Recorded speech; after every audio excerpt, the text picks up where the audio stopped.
The the Chinese are building these windmills, as fake windmills, only to get them sold to others and not use them. 达沃斯论坛上，澳大利亚教授伊丽莎白·瑟本面对中国风机只是出口道具的质疑，却说绿色能源是中国的综合安全能力。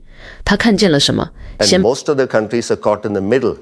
And the difficult dilemma that I think the world faces is that you have one country, the US, that does not want to assume the leadership role in a constructive fashion. It is pushing many countries away and is now seen as an untrustworthy ally. China would like to claim the mantle of being the protector of the rules-based order, but they do not have the institutional framework to engender the trust of the rest of the world. So China would like other countries to come into its embrace. Some countries feel that they have to maintain economic relationships with China, but they don't want to go full on into China's embrace. So much of the world is now stuck in this very dangerous middle, and that I think is not good for stability. Great, that takes us straight to you, Liz, coming from Australia. You're looking all the time, I would imagine, and you're not the only Australian looking at your relationship with China and about what kinds of partnerships and alliances you need in order to balance the increasingly dominant role of China, certainly in that part of the world. So give us your take. Yes, thank you. And look, I would really agree with Jane at the outset that I think there have really been two Davos, at least two, and in large part, we're focused on the doom loop, and I love this concept. There's so much in it, and I agree with that dynamic. But I think in the Davos that I've spent most of my time in, we've been talking about a boom loop, I think, and really an economic boom. Certainly, we've seen enormous dynamism across emerging market economies, driven by China, of course, but also across Latin America and across the African continent. And this kind of boom loop is being driven by some really positive dynamics, by enormous investments in green energy, which is an incredibly positive message that I think needs to come out of Davos because, we've heard a lot about going back to the fossil fuel era of the past, incredibly kind of regressive approach because we know about the intense political instability that is often associated with that fossil fueled order. But really, the reality is that we are now seeing 2/3 of global investment flowing into clean energy, 2/3 of global energy investment, that is, going into renewables. This is being driven largely by China, by Chinese investment. And because the Chinese government understands, and I've said it before here, and I think it's worth reiterating, that the green energy transition is this massive national security multiplier. The Chinese government is using the energy transition, the green energy transition, to boost energy security. It's manufacturing its own energy to reduce reliance on fossil fuel imports. You can manufacture your energy security. This is a vital lesson. It's using the energy transition to boost economic security, building and scaling these new green energy, high-tech, export-oriented industries. An enormous lesson for the emerging world, I think, as well. It's using the energy transition to boost environmental security, driving down particulate pollution, driving down carbon emissions. China's peaked emissions 2024, early, 6 years ahead of its commitments. So this is an enormous security-enhancing agenda to boost social security, creating thousands of new green jobs, to create geostrategic security, building new positive green development alliances across the developing world, being a positive development partner. This is a huge security-enhancing opportunity. China is leading it, but we have this opportunity as well in the West. Every country has this opportunity to use the energy transition as a national security multiplier. And that, I think, is a positive message to come out of Davos and essential for our security comprehensively conceived. What's your take on that? China has built the world's largest renewable energy system. I've been there. I think many people have been there. Those windmills are turning, they're producing a lot of renewable energy, and they will continue to do that because renewables are now the cheapest form of energy. It's the cheapest form of energy in almost every circumstance. This is security, this is national security. We heard it from the head of the IEA yesterday. You have to think about this with a security lens. So, yes, I mean, this is a big question, and I think, to think about it in broad terms initially, and what alliances are built on. Alliances are really built fundamentally on trust, on the idea that we can have a reasonable sense of how those that we've chosen to partner with in either military terms or economic terms will behave predictably. And I think that what we're seeing in this particular era, and we feel this intensely in Australia, I might say, is that, this predictability is vanishing.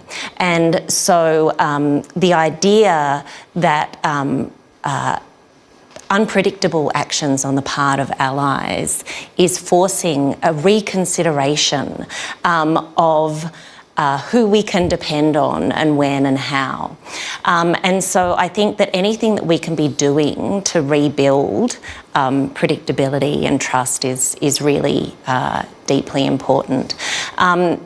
China is taking a really interesting approach to building out its relationships with countries across the globe. It is obviously through the Belt and Road Initiative putting economic engagement at the forefront of its alliance building activities. It is providing an enormous amount of investment, and it's not necessarily, there's debates about the extent to which this is creating a debt trap or whether it's an extractivist kind of relationship. I think in especially in more recent times, China is doing all it can to build more, to ensure that its economic partnerships, particularly with emerging market economies, are transformative in a developmental sense. And I think that this holds a really vital lesson for other countries in the West as well, that when we have alliances, it's not just enough to say, we will be there for you when the going gets tough. It's actually, we will invest in your future so that, especially, across the developing and emerging market economies, we will invest in your future. We will empower you as a partner. And I think that that's a really powerful approach to alliance building, and there's a lot to be learned from the Chinese experience there. This is an extraordinarily important moment in the reshaping of the world economic order. If you go back into recent history around 1990, when the Soviet Union fell apart, the US became the dominant power by any measure, economic, financial, military, and then it looked like Japan might rise as a rival to the United States, and then it sort of faded away. In the 2000s, with the creation of the Eurozone, it looked like Europe might rise up as a rival to the US, and it's not doing that great. Now China is rivaling the US, but there is one critical difference. If we think about the competition between the US and Japan, the US and Europe, it was economic. In terms of the fundamental vision of the world, chapter 8 of the book, by the way, that is about how you structure an economic, political, legal, social system. All of these countries saw eye to eye. China has a completely different vision of the world. So I don't see a way in which we are going to get a melding of these two sets of visions. So there is a fundamental element of conflict that has arisen.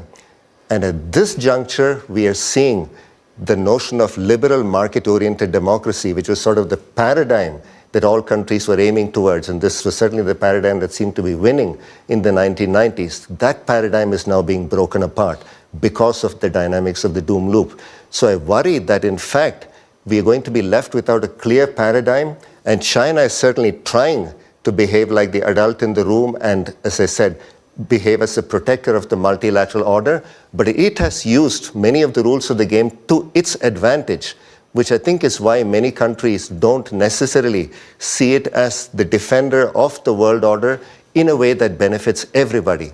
So I think this is a critical time, but it is very unfortunate that the West is in a sense seeding, and thanks to dynamics not just in the US. So the doom loop is not a book about Trump, it's not a book about the US alone. We see these dynamics play out in many countries that have traditionally been liberal market-oriented democracies, including countries in Western Europe, but also many others that are rising into Europe. And this, I think, is going to lead to a significant fragmentation. So the reshaping of alliances is certainly going to be an important part of this, but it's going to create some interesting and odd bedfellows who are trying to survive amidst all this turmoil between the two superpowers. So just pick up on a point there, Jane, because I think this is really vital. If we're talking about how do the rest of us, outside of the US and China, forge some kind of productive coalition that is able to provide that, third avenue of growth and development and dynamism and balancing, so that it's not a unipolar, so that we are a multipolar world, then we have to think about the frameworks under which we're going to be doing that. And we talk a lot about defending multilateralism, and I think that this is obviously crucial, but there is a real risk in that as well, because at the moment, it's all very well to say, defend the WTO is really important. But the reality is, if you're an emerging market economy or a developing economy, the rules of the WTO are not so helpful for you when it comes to development. Actually, a lot of WTO rules and regulations make it extremely difficult to pursue a transformative economic agenda.